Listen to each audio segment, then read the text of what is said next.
peran seorang ibu kepada anak. Gimana cara ngedidik anak? Nah ini nih ya, dalam Islam itu Sayyidina Ali pernah berkata, didiklah anak kalian sesuai dengan masanya. 0 sampai 7 tahun didiklah anak seperti raja. Jadi kalau anak 0 sampai 7 tahun, apa yang dia mau berikan. Tapi kita lihat-lihat juga, bukan berarti yang handphone kita kasih, tapi artinya kita manja. Jangan gampang dimarahin, jangan gampang dibentak. Justru kita belai dengan kasih sayang. Dia mau apa makan kita turutin gitu. Ya, jadilah 0 sampai 7 tahun ini anak kita seperti raja dengan kasih sayang. Namanya raja gimana sih? Dimanja. Anak kita capek pulang main bola di 0 sampai 7 tahun. Capek nah, sini-sini mama pijitin. Nah, kayak itu tuh adalah sebuah hal yang sangat akan nempel dalam kehidupannya, bahwa orang tuanya sangat mengasihinya. 0 sampai 7 tahun.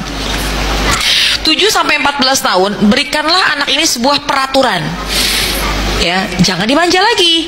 7 sampai 14 berikanlah sebuah peraturan. Wajib sholat, wajib puasa, tutup aurat, kemudian harus menjaga diri, menjaga kehormatan, ucapan yang baik dan lain sebagainya. Karena di usia 7 sampai 14 ini masa-masa anak ini baligh. Di usia 9, minimal 9 tahun, ketika dia sudah haid maka baligh. Atau seorang laki-laki yang sudah ihtilam, dia bermimpi, maka sudah baligh.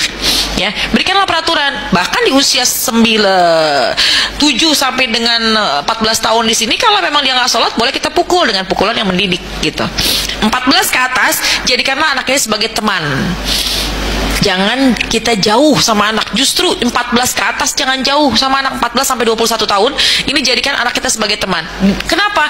Di usia 14 sampai 21 ini mereka sangat membutuhkan banyak sekali hal-hal yang baru yang ia ingin tahu. Dan jadikanlah kita ibu yang memberikan informasinya. Jangan dari temannya, jangan dari orang lain. Khawatirnya yang masuk salah. Gitu ya. Nah, jadi untuk mendidik aturan sesuai dengan umur 07, 7, 14, 14, 21. 21 kalau ke atas biasanya sudah punya prinsip dia pasti sudah menikah misalnya. Nah, tugas kita sampai di situ. Nah, kemudian ketika kita tahu bagaimana di usia-usia dalam mendidik, maka insya Allah kita akan tepat waktu dalam pembentukan karakter. Itu yang pertama ya. Kemudian yang kedua, tetap bagaimana caranya mendidik anak adalah kita ini harus menjadi uswah. Bukan hanya ibu, ayah pun juga menjadi contoh. Ibu dan ayah harus menjadi contoh langsung bagi anak-anaknya, dan ini sangat efektif. Sangat efektif.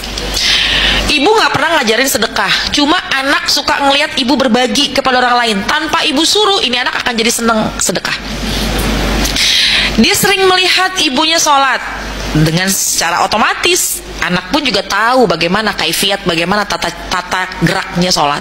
Coba aja anak kecil, kan dia nggak pernah ibu suruh sholat, tapi tiba-tiba ketika sholat dia tiba-tiba sholat aja gitu dengan caranya dia. Kalau ruku ya ruku, kalau sujud dia nungkurep. Itu kan caranya dia. Lalu bagaimana ketika usianya sudah mulai besar, ajak sholat berjamaah. Ya, ayo nak sholat berjamaah. Itu artinya karena yang paling penting dalam kehidupan ini sholat ya. Jadi kalau bisa perhatikan sholat pada anak-anak kita, sholat pada anak-anak kita.